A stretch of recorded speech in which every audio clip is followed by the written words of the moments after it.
welcome back to the program, the wonderful Malcolm Gladwell.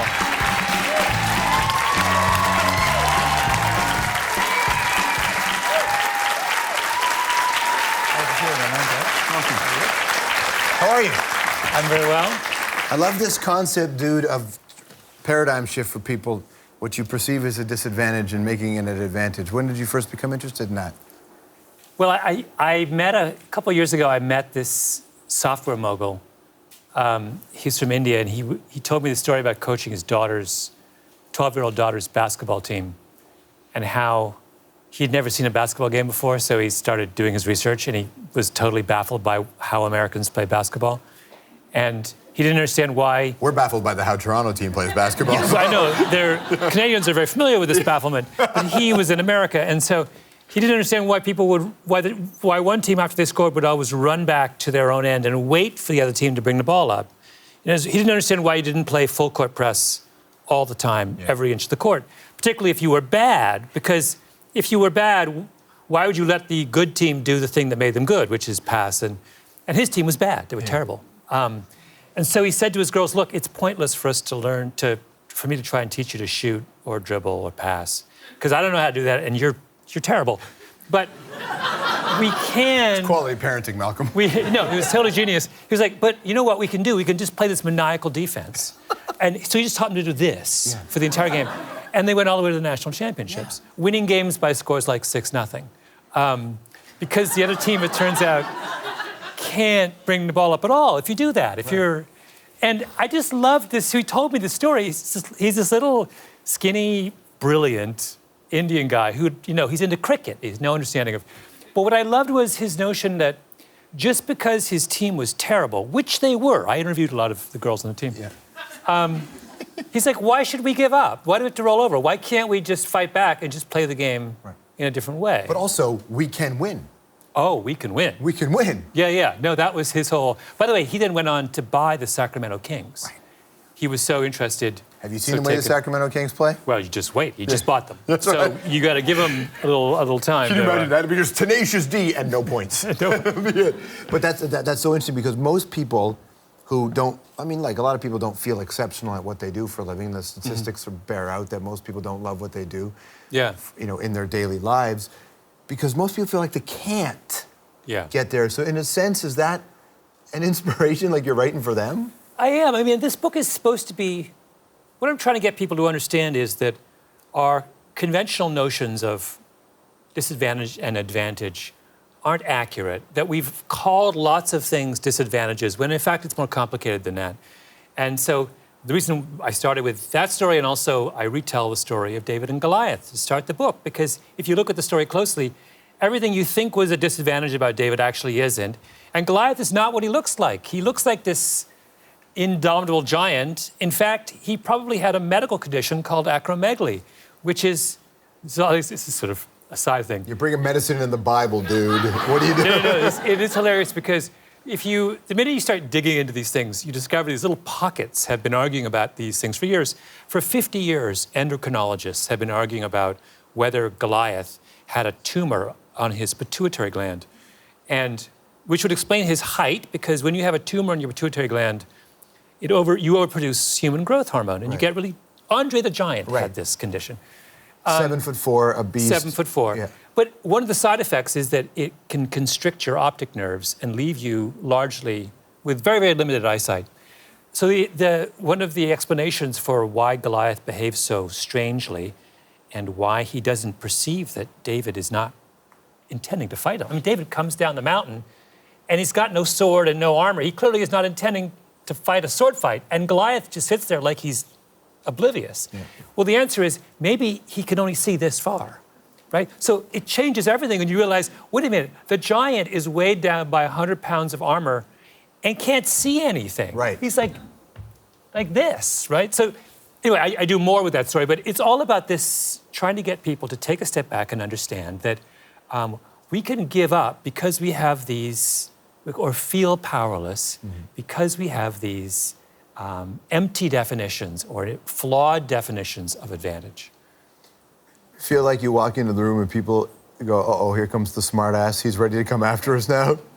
You mean with respect to me? Oh, yeah. You do not want to be cornered by me at a cocktail party. Yeah. It's just the worst. It's really a bad idea. I really try to get people to kind of just stay away because this is not going to end well. I'm going to be like jabbing you in the stomach. Where does that come from?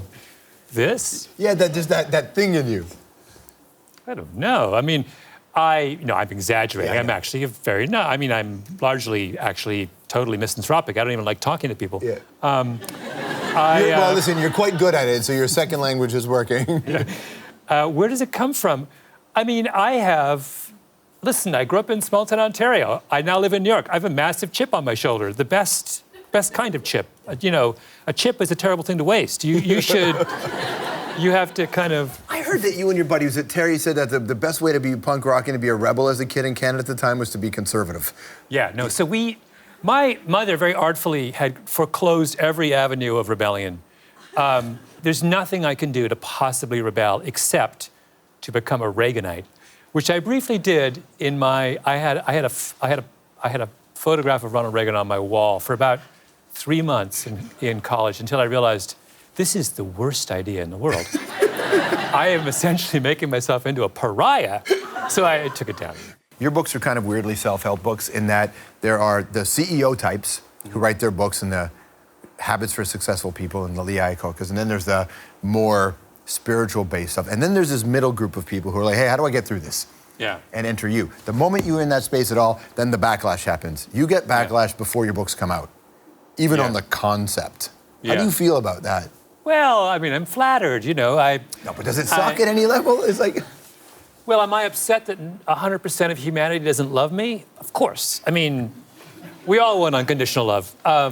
But no, I'm not. My books are intended to be provocative, and people are supposed to argue with it.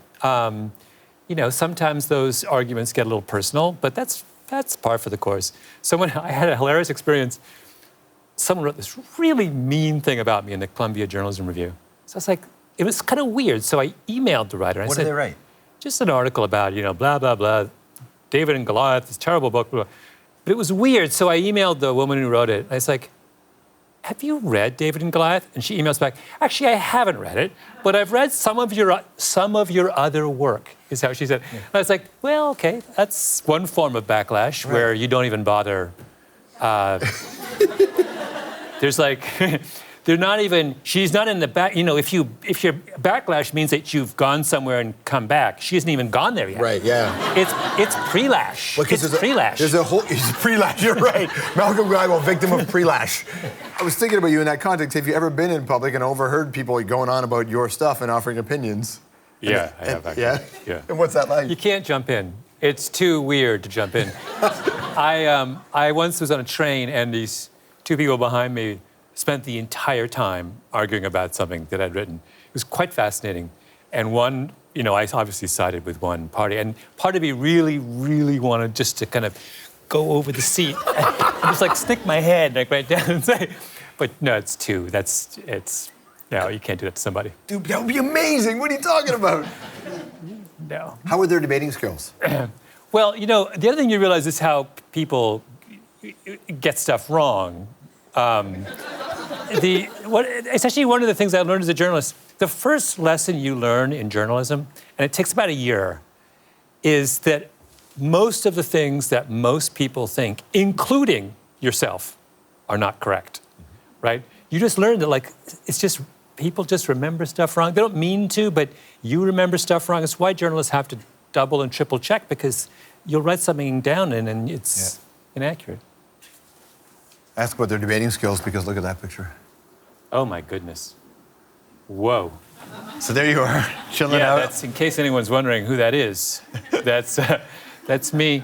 On the debating team? Yeah, I was briefly on the debating team. I look a little heavy at that, don't I? No, you look all right. I'm kidding. But, I know. Yeah, no, I think it's the hair is adding a good 10 pounds. But here's the thing. You guys didn't possibly win all those trophies. No, I think that's a joke. I think what we did is we assembled as many trophies as we could from other sporting events. And That's amazing. So you've been doing it for so long. I love this. And Terry's in that picture as well, right? Terry's in that picture, yeah. And I was thinking about you going, oh my God, so many people are talking about 10,000 hours. I wonder if they even know, does everybody know the whole part of that book. You've just been boiled down to Yeah. a couple words. Yeah. Well, you know, I mean, you can't. I'll take it. I'm not complaining. Is that way? Yeah, no, just this idea that now this thing that you've come up with is over here.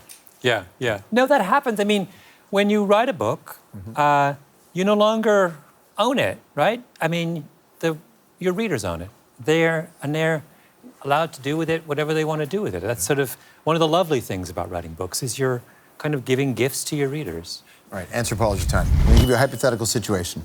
You have to move back to Canada after a terrible incident at a literary function involving politics, red wine, and rage. Which city do you move to, and what job do you apply for? Oh, I moved to Toronto. There you go. Of course. But which job? What job?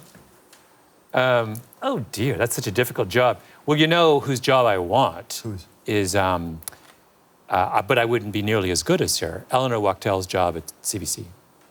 She's the greatest. May she live for another 1,000 years, but in 1,001 years. You need to find a new job after a horrific incident at a literary awards gala involving religion, vodka, and a loss of control. Who do you cite as your 3 references? Oh, wow. Three's a lot. Yes. It's a tall order. You're Malcolm Gladwell. You should have 3. All right. Well, my mom, she's gonna go to bat for me, surely. If somebody puts their mom as a reference, would you hire them? No, I think so. My mother is a very respectable woman. I mean, she can make a very effective case for me. I think she's known me for many, many years. Okay, so fine. Your mom is one. Okay, I got mom. All right, I got to do 2 others. Yep. Well, Terry from growing up. Right. He's a hot shot now, big shot. Yeah. So I think he would be very effective. And you know who my when in college, University of Toronto, I was 2 of the people on my floor were Nigel Wright and Jim Balsley, 2 famous people. Right. No kidding. So highs for a while and then now lows. I know. What would be the title of your autobiography, and would your unauthorized biography have a different title? Yeah. What would the title of? Well, you know, I've thought about what should go on my tombstone. Can that work? That counts, yeah. Sort of a life's autobiography. It was. This was a couple years ago when this was more of a current. He had the courage to stand up to those who would say no way and say way. That sums me up, I think. People would chuckle at your tombstone, and that would be nice. All right. If you can't get a laugh out of your tombstone, you can't. Yeah, like my favorite one ever. This is one of the great lost opportunities, by the way. You're dead, right? You have a chance though to like inject a little levity into a pretty depressing place. Right. Why would you not jump at that? You should. What is this in loving memory stuff?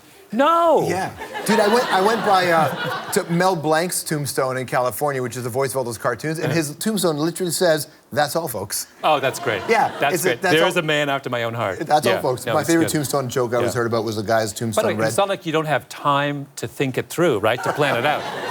You've got your whole life to come up with something clever, and the best you can do is in loving memory.